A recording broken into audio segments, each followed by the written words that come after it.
Do you want to learn how to steal customer credit card information from major retailers so you can buy anything you want?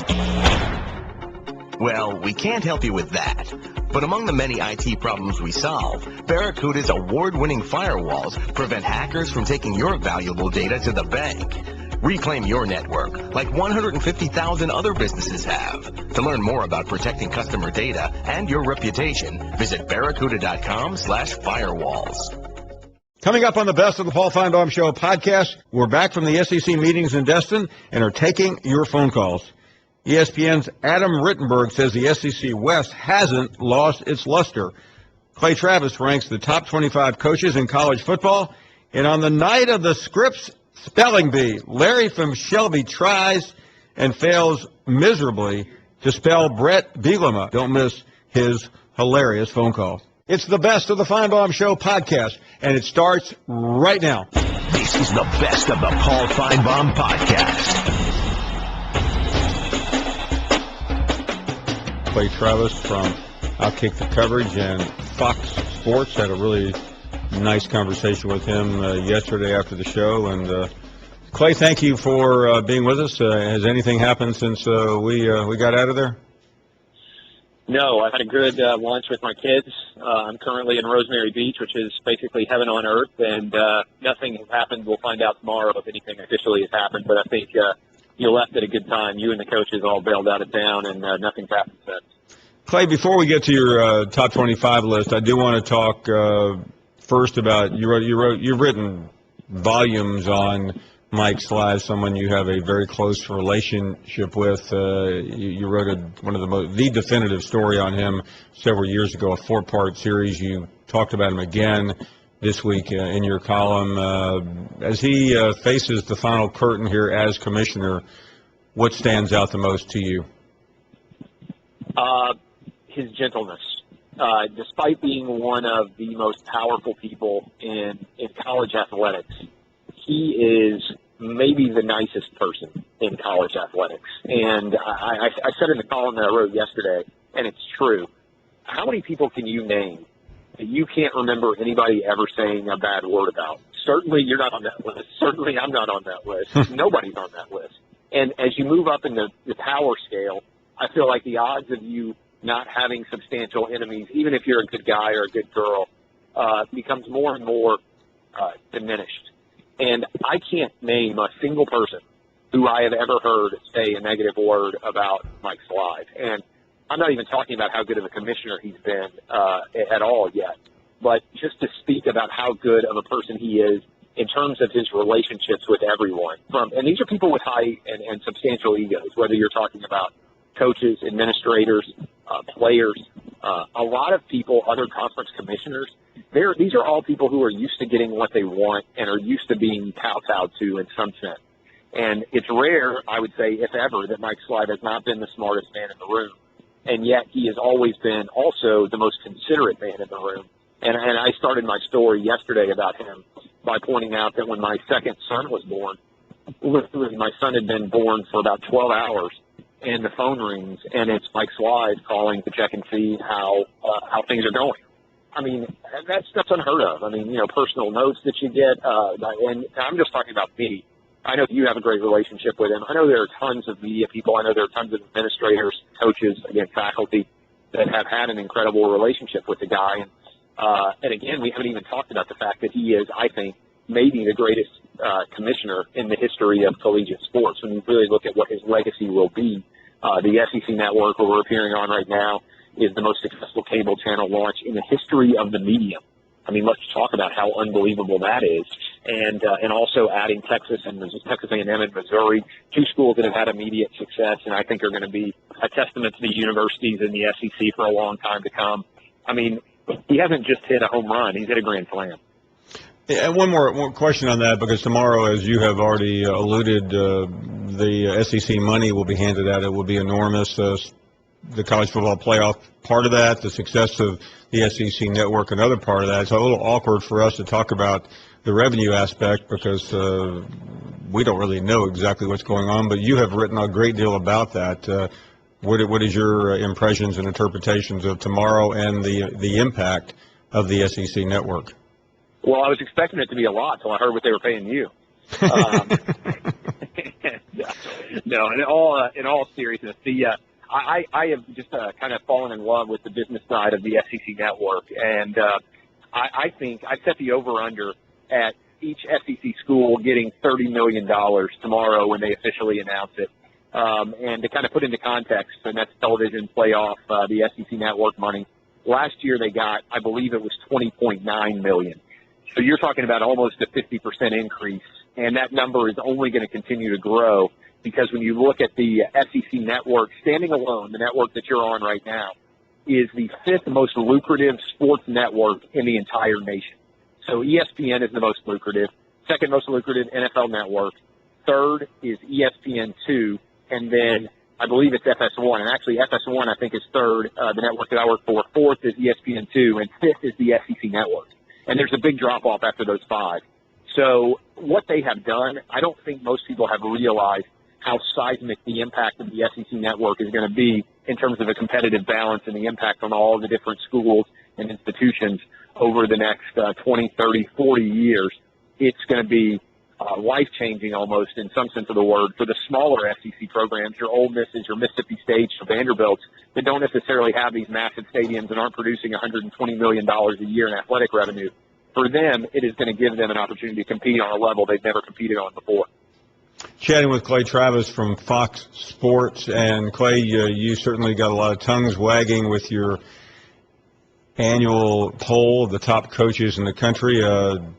Most people went to bed on December 31st thinking Nick Saban had retired the trophy, but he is number 2 on your list behind your favorite person in the world, Urban Meyer. Talk about why.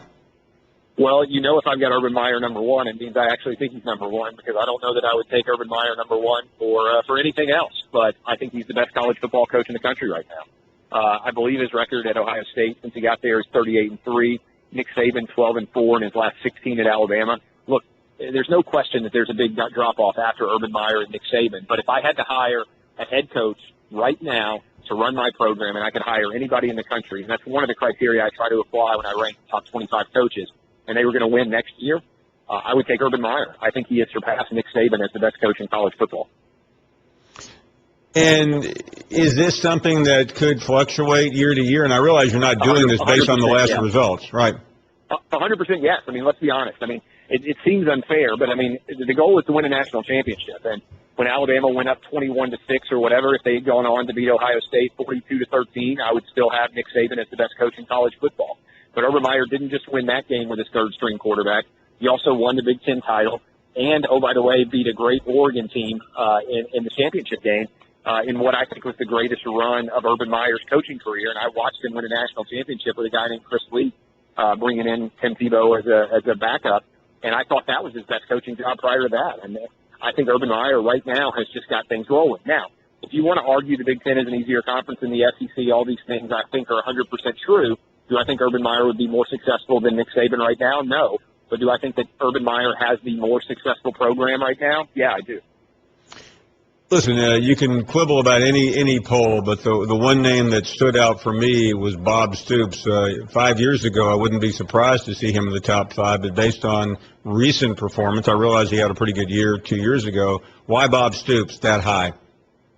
I believe he's 168-34. I don't have the list in front of me right now, and I could be a little bit off. But if you can, if somebody wants to pull that up and give his actual coaching record, I think sometimes we get inured to greatness. And the people in Oklahoma, and I think, again, off the top of my head, I think 12 of the last 16 years he's won 10 or more games. Sometimes we get used to greatness, and it's almost the same narrative becomes prevalent, and people get tired of success because it's the same kind of success over and over again. And I would just say, Phil Fulmer went 152 and 52 at Tennessee. You think there were some people who thought, maybe we did a wrong decision when Derek Dooley was going into his third year with Phil Fulmer being replaced? I would say that Bob Stoops is in that category to me. And also another guy who's in the basically top 20, Mark Richt. I think there are a lot of people at Georgia who have forgotten what it was like to have Ray Goff and Jim Donnan running the sidelines. When you look at their records, Mark Richt has actually outperformed, I believe. It's going to drive people crazy, but I think he's got a better record now than Vince Dooley. Now, he doesn't have the national championship, but overall, over his tenure, I think Mark Richt has been more successful than Vince Dooley. Steve Spurrier's always been high on these lists. He's number 21 on yours. Yeah, I think this is where the disadvantage becomes with age. And I've also got Bill Snyder in there, who obviously is even older than Steve Spurrier. I think Steve Spurrier, and this will get people riled up, you could probably do a whole show on this, and I don't know where you're ranking of like kind of the Mount Rushmore of SEC coaches. To me, Bear Bryant is number one. Steve Spurrier, to me, is number two. I think he's the second most successful SEC football coach of all time. But right now, I don't think he would be at the very top of my list. If I'm an AD and I can call anybody in the country, I think Steve Spurrier is on the downward slope of his career. The back nine, if you want to go with an analogy that he'd probably like, considering how much golf he plays. And the other guys that I'd put on that list, by the way, General Nealon, I would have at third, and I'd have Nick Saban at fourth. I think those are the four best SEC football coaches of all time right now, with obviously Saban's still got years to coach. And if Spurrier ever won a national championship in South Carolina, I know he wouldn't have five like the Bear, but doing it at two schools that had never won a title before, I don't think he'd ever pass him, but you could make an argument if he ever got the perfect season put together at South Carolina. Kevin Sumlin at 13. A lot of people are wondering if he's worth the money, if he really has his program heading in the right direction. If you know Kevin Sumlin, you probably would argue that he does, but that still surprised some people. Why? I love Sumlin, and I do think he's got that program headed in the right direction. And to me, I go back a couple of steps. One, in 2012, let's pretend that there was a playoff. 11-2, they finished the season, I believe, 11-2 that year. I think Alabama fans would certainly acknowledge this, and I think a lot of SEC fans would as well. Texas A&M at the end of the 2012 season may well have been the best college football team in the country. And if there had been a playoff, certainly if there had been an 18 playoff, and an NFL-style playoff, I think Texas A&M would have won the national title this year. I think that someone has basically had to retrench after that year. The teams have not been as good. I think you went 6-2, 4-4, 3-5 in the last 3 years of the SEC. It's not a trajectory you want to follow. I think he's made a great hire in John Chavis. We've seen what he did at Tennessee, and we saw what he did at LSU. I think he's going to get that defense fixed, and I think that Texas A&M, sleeping giant for a long time, no more. They've woken up, and I think Kevin Sumlin. People are going to maybe think I'm crazy on this, but I think Kevin Sumlin in the next 5 to 6 years, if he stays at A&M, will certainly be in the playoff and has a very good chance to win a national championship. He's 2-14 as an SEC coach, but he's in your top 25. He is Brett Bielema. Well, and I can go ahead and give a hint away. I mean, I'm going to do I was looking at my top 25 a little bit, and it's a little bit early for this, but I think I'm going to have every SEC West team in the top 25 this year. And that probably means they'll all go out and lose first week of the season like they did the bowl game. But Brett Bielema, when you look at what he did to that Charlie Strong coach Texas team, I believe, and also factor in winning a title at Wisconsin, the success that he had there, I think it just speaks to the difficulty of the SEC West. And if I had to choose right now, and I know it's tough decision, but if I was an AD and I had to choose between Brett Bielema, Dan Mullen, or Hugh Freeze, all straight up, and you gave me the opportunity to hire any of those three guys, I think I would take Bielema. And people may say I'm crazy, but I just feel like of those three, he would be the most consistently successful coach. That's a challenge. Look, I mean, Dan Mullen and Hugh Freeze were not on my list. Just off of it, Butch Jones also at Tennessee. I think after this year, if we redo it, I think he'd be a top 25 coach because I think Tennessee's going to be very good this year. But there are several coaches that just barely missed, and Bielema barely made it. But I like him the best of those three that I was considering there at the bottom part of the top 25.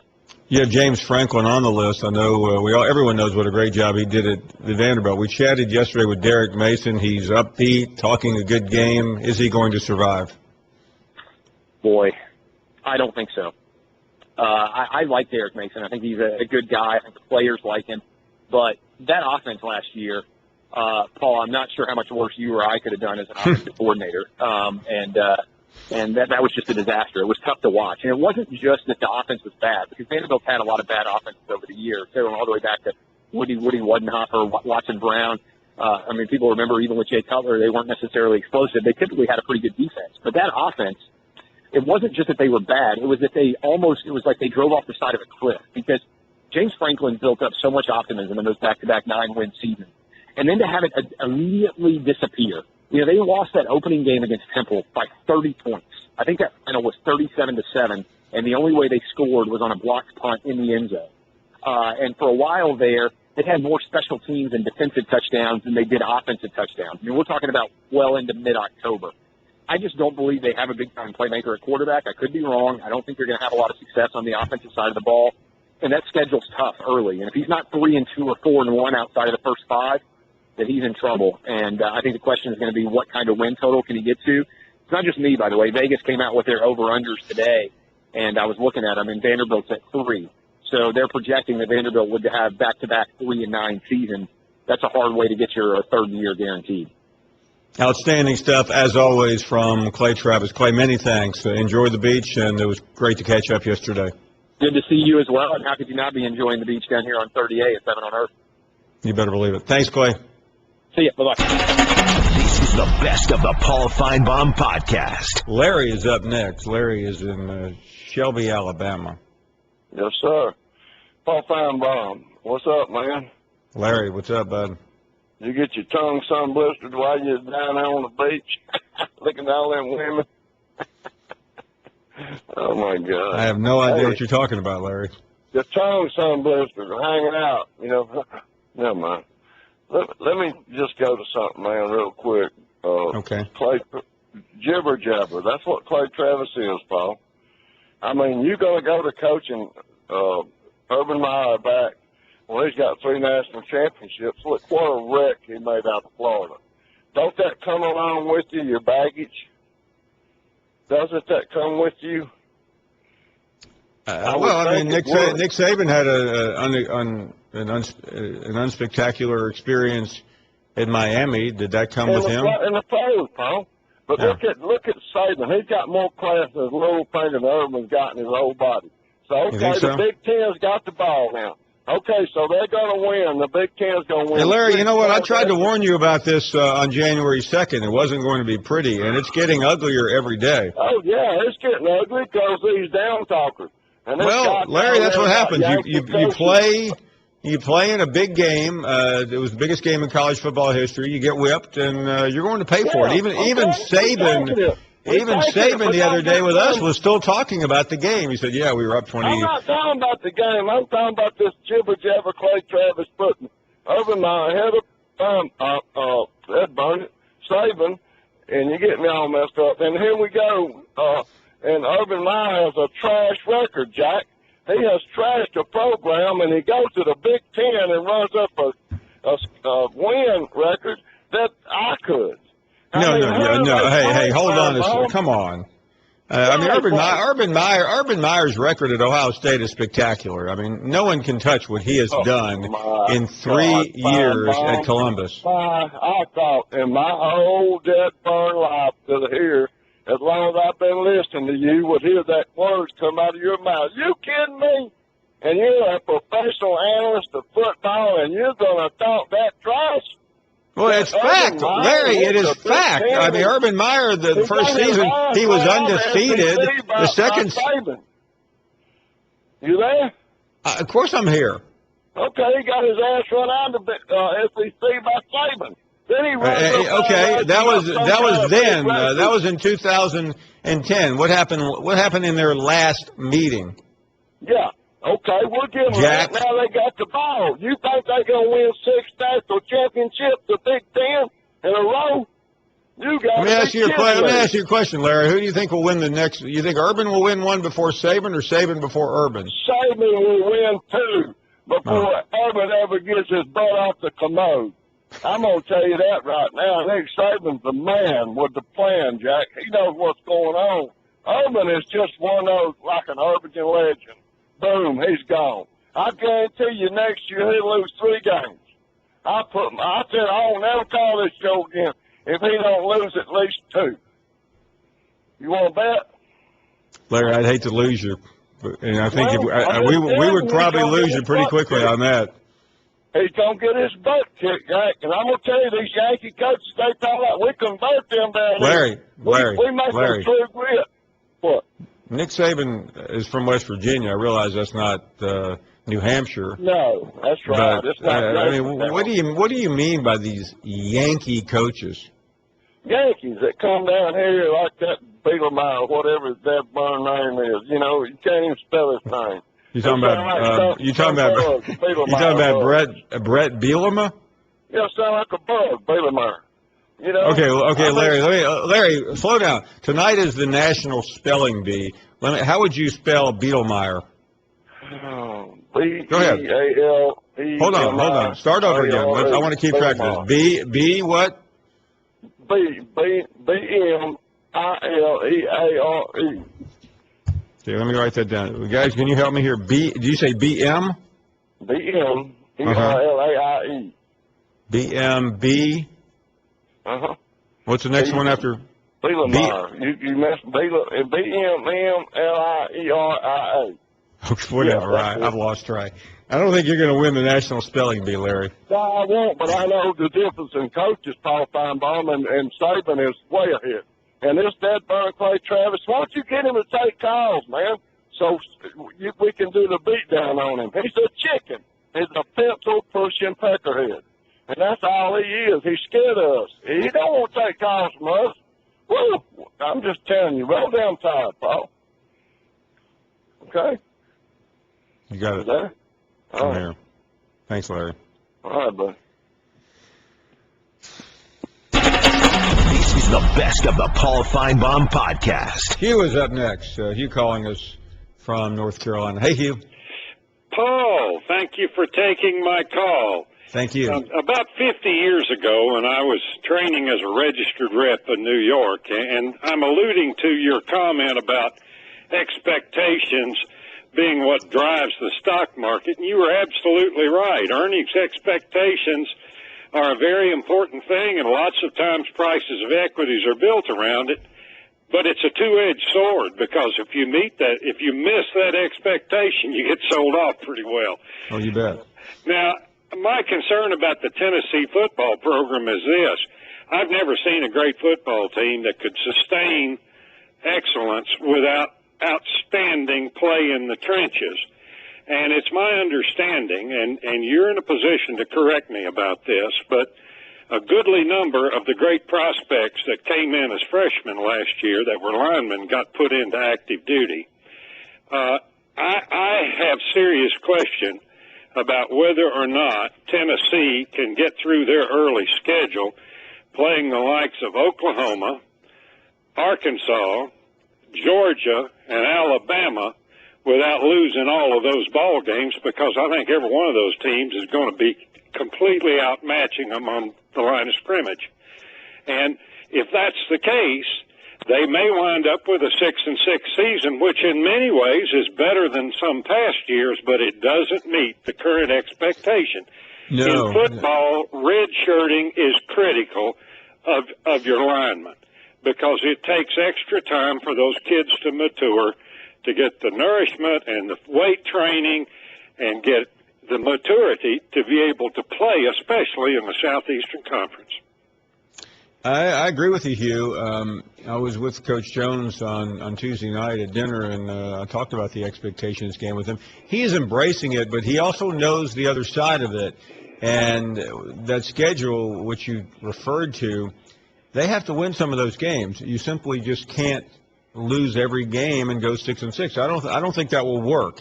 The expectations are too high right now. I don't think Tennessee has to win the East. I don't think they have to go 10-2, but they have to get to a number. I think most people think that number is 8. That shows significant. To meet the expectation. Yeah, exactly. And therein is the problem, because here it is, Paul. Last year, Kentucky was short of depth, but they had all but one of their freshmen, and they had a pretty good class last year. They had all of them redshirted. And this year their depth is way beyond, and they're only down in one position, and that was the kid that was drafted by Pittsburgh, the end linebacker, great Dupree.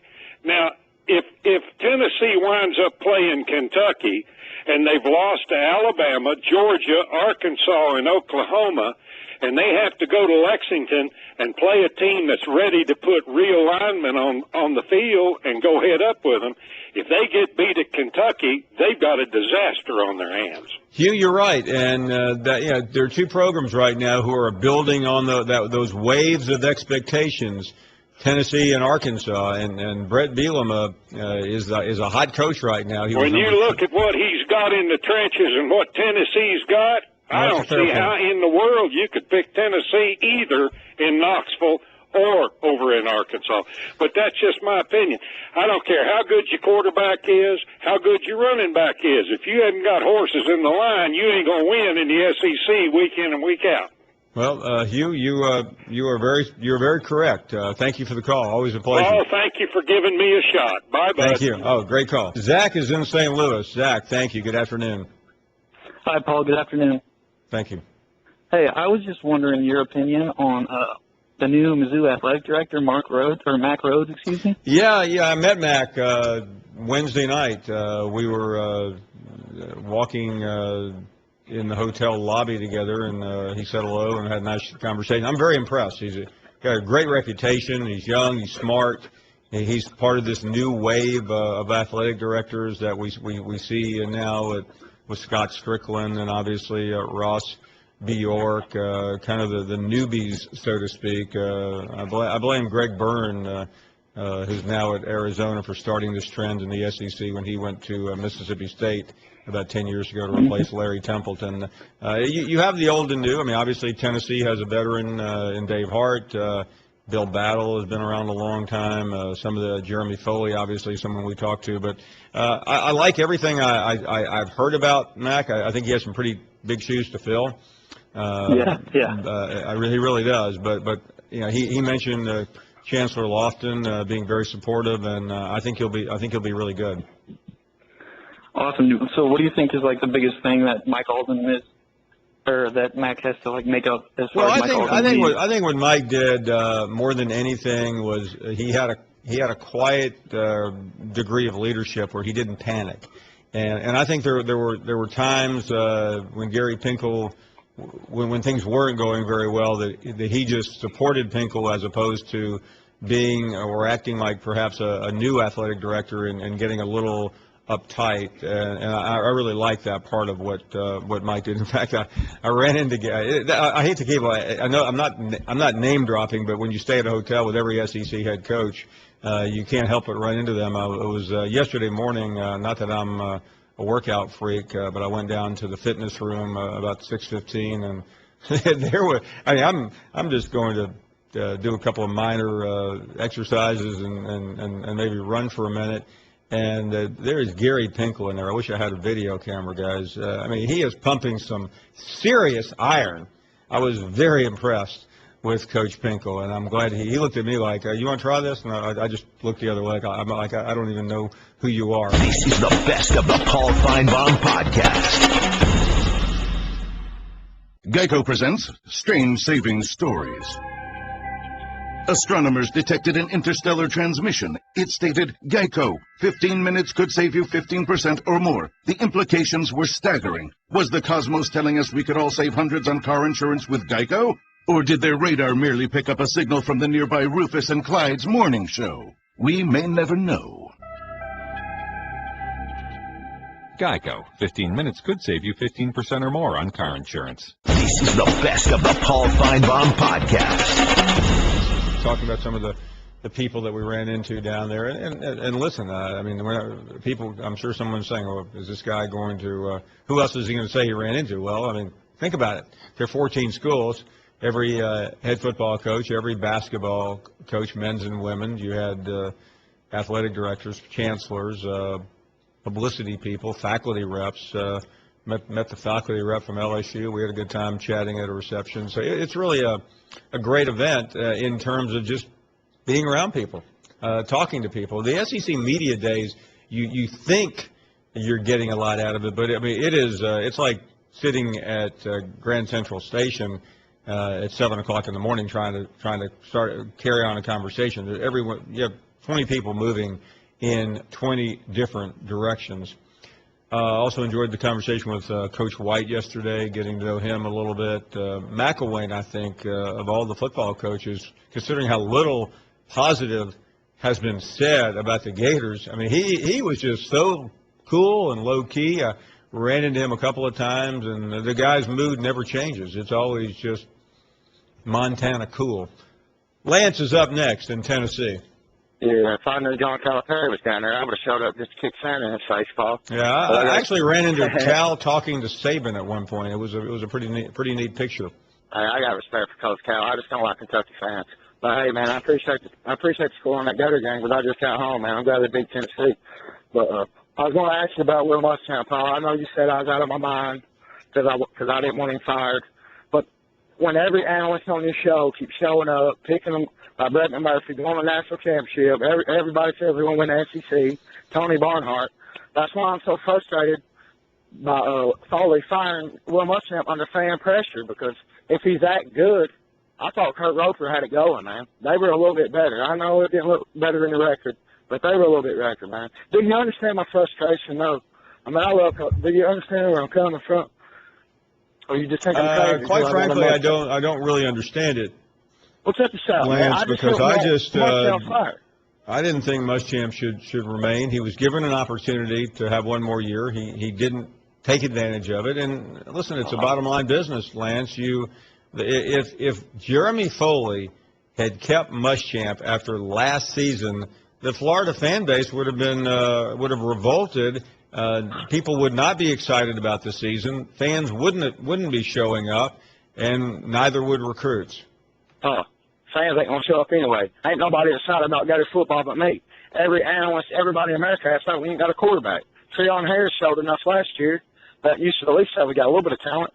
But I just put my head out there because I know what Will Greer can do. I'm just basing it on everything I've read about him. His dad.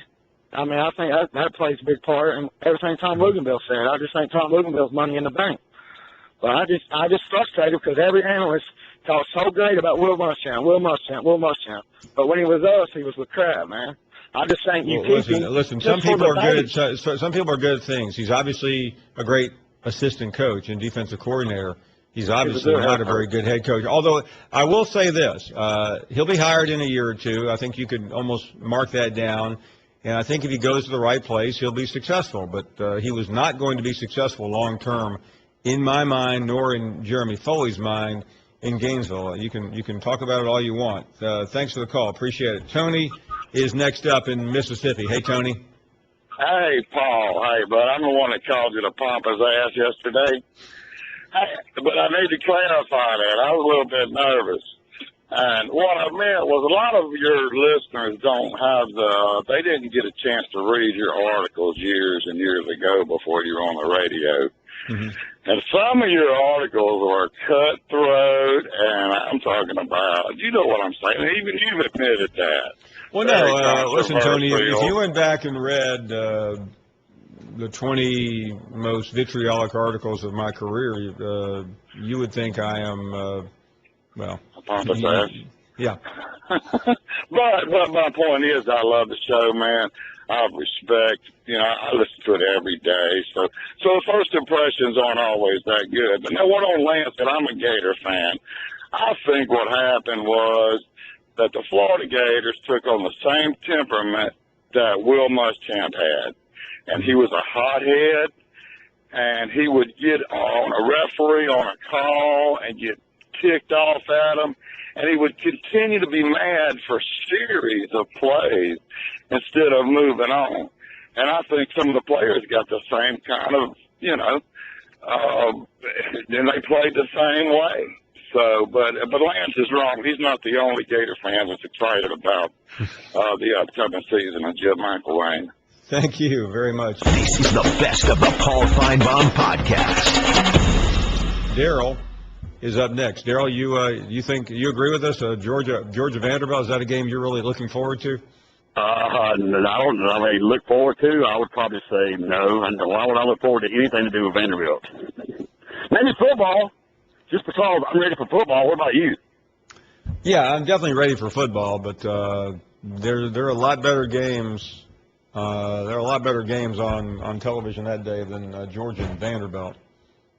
Well, I would hope so. What's the big SEC game that Saturday? Do you know?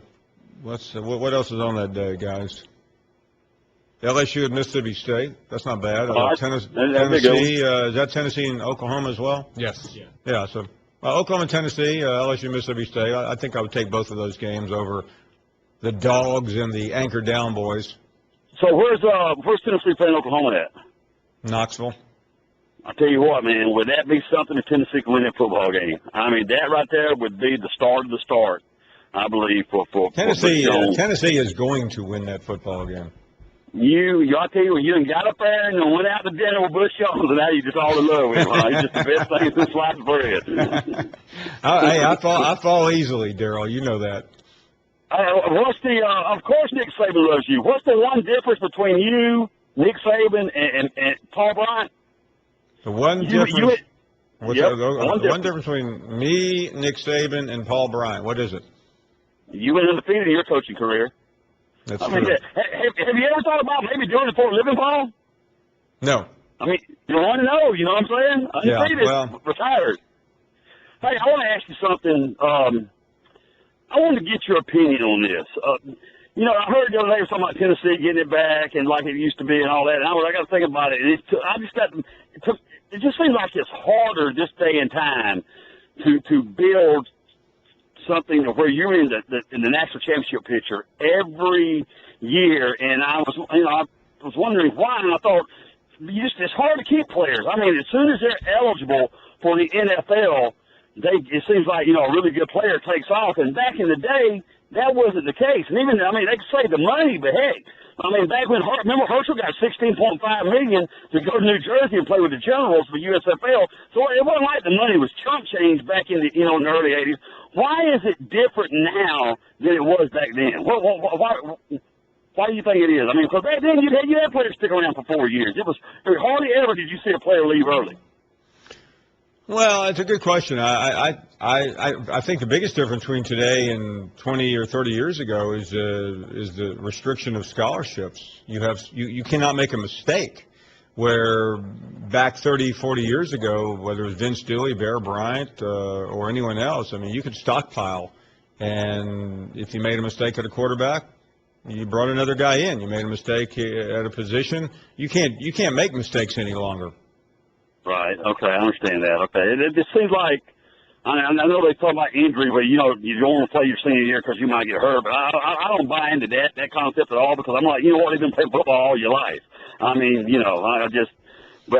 Yeah, but Daryl, players have been coming out for their senior year for a long time. I really believe it's what I said a minute ago, and you also you have a lot more movement too. Players take off. They don't like a school. They're looking for another one too.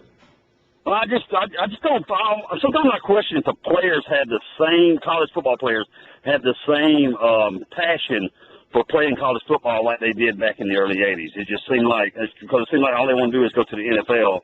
I think it's kind of hurt the sport, but well, I think that's been going on a very long time. I don't think it's anything new because even when I first started, you would hear older players say it's not the same as it used to be. I mean, that's an ongoing conversation. No matter as you get older, it's always the same. Thanks for the call. Appreciate it very much. This is the best of the Paul Finebaum podcast. Zach is in St. Louis. Zach, thank you. Good afternoon. Hi, Paul. Good afternoon. Thank you. Hey, I was just wondering your opinion on the new Mizzou athletic director, Mac Rhodes, excuse me. Yeah, I met Mac Wednesday night. We were walking in the hotel lobby together, and he said hello and had a nice conversation. I'm very impressed. He's got a great reputation. He's young. He's smart. He's part of this new wave of athletic directors that we see now with Scott Strickland and obviously Ross Bjork, kind of the newbies, so to speak. I blame Greg Byrne, who's now at Arizona, for starting this trend in the SEC when he went to Mississippi State about 10 years ago to replace Larry Templeton. You have the old and new. I mean, obviously Tennessee has a veteran in Dave Hart. Bill Battle has been around a long time. Some of the Jeremy Foley, obviously, someone we talked to. But I like everything I've heard about Mac. I think he has some pretty big shoes to fill. He really does. But he mentioned Chancellor Lofton being very supportive, and I think he'll be really good. Awesome. So, what do you think is the biggest thing that Mike Alden missed, or that Mac has to make up as far as Mike Alden? I think what Mike did more than anything was he had a quiet degree of leadership where he didn't panic, and I think there were times when Gary Pinkel when things weren't going very well, that he just supported Pinkel as opposed to being or acting like perhaps a new athletic director and getting a little uptight, and I really like that part of what Mike did. In fact, I ran into. I hate to keep. I know I'm not name dropping, but when you stay at a hotel with every SEC head coach, you can't help but run into them. It was yesterday morning. Not that I'm a workout freak, but I went down to the fitness room about 6:15, and there were. I'm just going to do a couple of minor exercises and maybe run for a minute. And there is Gary Pinkel in there. I wish I had a video camera, guys. He is pumping some serious iron. I was very impressed with Coach Pinkel, and I'm glad he looked at me like, you want to try this? And I just looked the other way. I'm like, I don't even know who you are. This is the best of the Paul Finebaum podcast. ESPN Radio. With the action on the court, the diamond, or the gridiron. Comes alive. The NBA. The San Antonio Spurs are the world champions. Major League Baseball. San Francisco Giants are the champions of the baseball world. The new college football playoff. College football playoff national champions, the Ohio State Buckeyes. Your home for the best in sports play-by-play. ESPN Radio. This is the best of the Paul Finebaum podcast. Adam Rittenberg joins us, covers the Big Ten. Always an interesting conversation, and he has put out a piece recently on ESPN.com, which under the heading SEC West hasn't lost its luster or bluster. I know the feeling, Adam, having just gotten back from the SEC meetings where it was pretty much the wine convention. Good to talk to you. How are you? Oh, it looked like a sauna out there. Hope you cooled off a little bit after those days at Destin. I did. Let's talk about that. You would expect a league that at one time owned college football, 7 straight national championships, would be in reasonably good shape after missing out two years in a row. But what's the view from up north? Well, I had a chance to spend some time down in Louisiana, Mississippi, and Alabama, and I think there's still a ton of great teams, especially in the West Division. And I think there's also a lot of respect for the SEC, even up in Big Ten country, which is finally celebrating its first championship in 12 seasons. But yeah, Ohio State, the way they ended last year with a team on paper that should be better than the one that won the national title, there is a few more puffed out chests in the northern part of the country. But certainly the SEC, with Alabama's track record, with what Auburn has done in the last 5 years or so, with the rise of the schools in Mississippi and a program like LSU that you can never dismiss because of the NFL talent they have year in and year out, there's definitely an expectation that an SEC team will, once again get into the playoff. And there's certainly the expectation around the SEC from those I talked to is that someone's going to win a national championship coming out of the West Division this year, which hasn't happened now for a couple of seasons. Yeah, when you use that stat, 2-5, the SEC West in the bowl games, it's still hard to believe, even though we've now gone from January to almost June. I think the answer is probably winning and scraping away that memory, but what else can the SEC do to make guys like you and the rest of the country forget about it? Because no one seems to be willing, and the SEC coaches seem to be buying right in and reacting and making it into a bigger story. Well, I think ultimately you're right. You're going to have to get into the playoff and win a national championship. That's always dictated the discussion. It was certainly the case for the Big Ten in years. Not winning that game would really mar any good things that happen in the league, whether it was individual performances, coaching performances, or team performances. So ultimately you have to win a championship. But I think it'll be interesting to see how the SEC West is viewed going into the year. People I talk to in the division, they have a high opinion, but I think people are going to be more cautious outside of that region because of what happened last year, because of the way the season ended, because of games like Texas A&M, South Carolina, which I think you would agree were very misleading. We all thought Texas A&M was this great team and South Carolina was a pretty good team, and it turned out that both were pretty mediocre teams. Even a game like Auburn and Kansas State, I think fooled some people into thinking Auburn was a national title contender, and I may have been among them. But so I think there'll be more of a wait and see, prove it type attitude towards the SEC West and that league as a whole. But ultimately, any league has to. Every year, it's about winning a championship, and if you don't, you're going to get criticism. And certainly, after what the SEC did for 7 consecutive years, you're going to get more criticism if you don't get it done in the biggest stages, and that's what happened in January. Adam, let's talk about what's going on inside the Big Ten, particularly at Ohio State. Urban Meyer, many now believe, has surpassed Nick Saban. Some of that is just reacting. That could be a battle that goes up and down every year depending on results. But other than the fact that they'll be a prohibitive favorite to win the national championship, what's your take on the Buckeyes?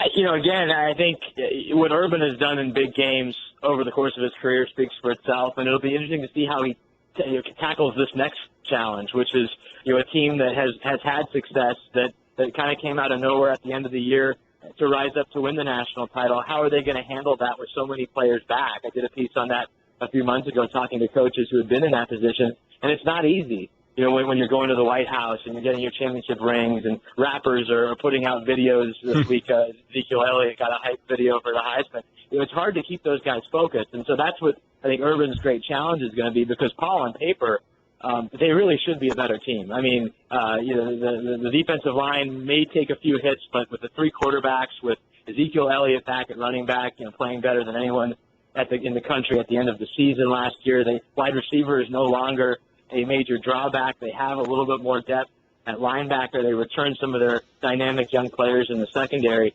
And again, they're not facing a grinder-type SEC schedule in the Big Ten. There's only a few games that I think are even capable of losing on their schedule. So they only have to get up for a handful of games, especially at the end of the year like they did last year. And so I think the bigger thing for Urban this year is just going to be managing the team's mindset after being celebrated now for such a long period.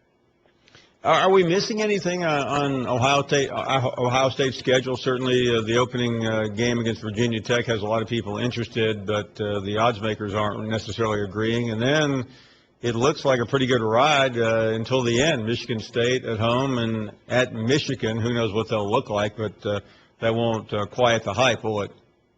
It won't. One game I would point out, just because it was a team that probably gave Ohio State a tougher challenge than anyone but Virginia Tech last year. The game against Penn State. It is in Columbus, but Penn State won in Columbus both in 2008 and 2011. And the Penn State defense under Bob Shoop, I really did a better job against that Ohio State offense than anyone in the country last year. And I think they have a chance, from talking to Bob, to be as good or even better than they were last year. So I wouldn't dismiss that Penn State game, because Penn State likely will come into that test undefeated into Columbus. But other than that, you're right. It's Michigan State is really the big one. And then Michigan on the road, and we just don't know what to expect from this first Michigan team under Jim Harbaugh. But they're going to be ready for that game. They would love to spoil what's at stake for Ohio State, and it should be a lot that's at stake for Ohio State. And they came very close to beating the Buckeyes a couple of years ago in Ann Arbor. It was that wild game, ended on the 2-point conversion that Ohio State was able to stave off. So I think those are 3 games that certainly jump out, aside from the Virginia Tech opener. I think a lot of people are tired of this whole conversation about satellite cams. To me, that's not really the issue. The issue, or the end result of all this, is that Jim Harbaugh was able to command a great deal of attention and really make the SEC coaches look like whiners in the end. How's it playing in Big Ten country? They love it up here, Paul. And again, James Franklin did similar things last year, and every Big Ten coach has looked at doing this, because the numbers are what they are. You can say there's bias in recruiting rankings, but there are just more players in the South, and there are more players outside of the Big Ten territory. I remember talking with Mike Riley, the new coach at Nebraska. He used to do this at Oregon State because there's no players in Oregon. So he went down to California one year at Cerritos College, and from one satellite camp attendance for him and his staff, he got 5 players committed for that recruiting class. So people always ask if these actually result in gains for recruiting. In that case, it absolutely did. So we'll see if it does for Jim Harbaugh. We'll see if it does for James Franklin. I think they have 5 satellite camps coming up, one in Illinois, a couple in Georgia, South Carolina, those types of places. But I think if you're the Big Ten coach and there just isn't the talent around you that there is in these other areas, it makes all the sense in the world to do it if you have that chance. And the Big Ten I've criticized it in the past for not being enough like the SEC and really standing its ground on these issues. And so far, Big Ten coaches have done that. Jim Delaney has done that in advocating for the league and what's best for the league. Because in this case, these camps certainly could be a big help for these recruiting classes. Adam, thank you very much for your time. Thanks, Paul. This is the best of the Paul Finebaum podcast. Rich is next in Atlanta. What's up, Rich? Hi, Paul. Thanks for taking my call. Thank you. And you're absolutely right. That South Carolina game in 2010, that was the one where they had to buy. South Carolina had to buy. Hey, Paul, you know who's worse than the FIFA? You were right about you not being surprised. But you know who's even worse governing body? That's the International Olympic Committee, the IOC. Yeah, I'll tell you what, Rich, and you know this because you were in Atlanta, but I covered the soccer, the Olympic soccer games in 1996. They put a number of them in Birmingham because Atlanta had so much going on. And not only did you have to deal with the IOC, you also had to deal with FIFA. I mean, you had the two biggest crooks of all time on one stage. Absolutely. We worked with them here, Paul. I hear you, bro. Hey, real quick, I don't mean to be a dog on a pant leg, but I want to bring up what I brought up yesterday, the cost of attendance issue. Ralph Russo posted a great article, and then Barrett Sallee just put one on Bleacher Report, and I thought it was excellent. It's the first time I actually saw some numbers, Paul, of what people are going to pay. The high end are Tennessee and Auburn, and they're around $5,600 a year. And then the low end is like UGA and Kentucky from like $2,200 to $2,500 a year. That was surprising also as Alabama's on the lower end of that also at about 29, I think it said, $2,900 a year. So that's pretty crazy. And like I said, I don't want to get off this because I think it's so important. And I think every level that this is going to affect, I mean, you start with recruiting first and foremost. Because basically you're now offering salaries to these kids. And then you have the life of the scholarship. And they're now guaranteed, right? They're now 4-year guaranteed scholarships. Yeah, they have changed that. Yes, you are. Yeah. So there's another, this is a significant amount of money. And then, something no one has brought up is you've seen so many kids get buried on depth charts, and then they transfer to these mid-majors, whether it's Arkansas State or Middle Tennessee. Well, the mid-majors are not giving the cost of attendance scholarships, and now you're going to have kids thinking, wow, do I really want to give up, $5,000 a year, or I could just sit here buried on the depth chart, which is really going to be a conundrum for the coaches. So if I was a fly on the wall in Destin, that would have been the meeting I would have loved to hear what these coaches have to say about this, because obviously they know a lot more than I do. And then I think the last thing, and it kind of ties into what the last caller said and what Nick Saban brought up, is now the potential for fraud, Paul. I feel that, that you can now, to make up this $3,000-$4,000 difference or whatever it is, maybe, you can make it up with an envelope. And that's not right. And you never know. I mean, this money to a young kid is a lot. If you're talking $300-$400 a month to a 19-year-old, regardless of their background. You're absolutely right. Now, Rich, I realize this was a million years ago. I got paid $40 a month in college to be the sports editor of the school newspaper. That was big money for me. Yeah. Yeah, so I think, and you had mentioned yesterday, you had asked a couple guests, what's going to be the narrative in Hoover? Well, my guess, the narrative in Hoover is going to be this, because it still isn't figured out. And, I know it's mandated by Congress. I mean, this is all part of the autonomy of the Power Five. But I just I can't understand why they didn't make it just a flat fee. Say $5,000 each for everybody. So this way there would be no disparities.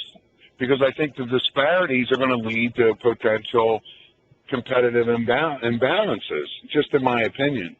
No, it's a great opinion, and I feel somewhat negligent not having expounded on the issue more down there. But we'll catch up on that, and I do appreciate your call, as always. Charlie is up next in Georgia. Charlie, thank you. Good afternoon. Hi, Paul. Enjoy your show. Thank you. Yesterday, Larry sounded like he wanted to in Alabama. They wanted to refight the Civil War when he was saying he didn't want any Northern coaches, coming in doing the clinics. Well, half the coaches in the SEC are from the North. Being a Mizzou fan, Gary Pinkel and Saban were teammates at Kent State. You got Les Miles from Michigan. I think Mullen is a Yankee. So, hey, they're already under the tent. I wanted to give them a little primer on Missouri. Somebody said it was a southern state a couple weeks ago. Well, I grew up in St. Louis, and it's a Midwestern state. You got a lot of Germans, Irish, Italians. They're ethnics. They're not southern. You didn't find any grits in St. Louis. Now, James Carville, he said in Missouri you had St. Louis and Kansas City, and in between you had Alabama, Bama. Well, you had some of that in between, but a lot of the rural part of the state does act southern. But St. Louis and Kansas City were Midwest Rust Belt states. St. Louis, the arch, they look to the west. They're right in the smack dab middle of the country. It's a Midwestern state. It has some southern characteristics, has a lot of northern characteristics, and they recruit Texas. Chase Daniel coming out of Texas. You got the quarterback now comes out of Ohio. They got guys from everywhere. So let me say this, Charlie. I think the thing in Missouri, and I grew up not far from Missouri and spent a lot of time in St. Louis, but I think it just depends on where you are in that state. And the southern part of the state clearly is a little more southern. They pronounce Missouri, Missouri. But you're right. St. Louis, I've been there a million times. Not a southern city at all. Right. During the Civil War, it was a border state. Slavery was legal, but they stayed in the Union. They sent troops to both sides. In fact, they massacred each other. And then that was some of the rivalry with Kansas going way back to pre-Civil War times. But frankly, I enjoy being in the SEC now. I do miss playing Oklahoma and Nebraska, but they're not the programs they were a few years ago. And, of course, Kansas State's come up some, but we enjoy being in the SEC, and I enjoy your show. Thank you very much. Thank you very much, Charlie. Really interesting call. I appreciate it. St. Louis, to me, is more in the sphere of Chicago than it would be Atlanta. Thank you for listening to the best of the Paul Finebaum podcast. Tune into the Paul Finebaum Show every day from 3 to 7 Eastern on the SEC Network or on the ESPN Radio app.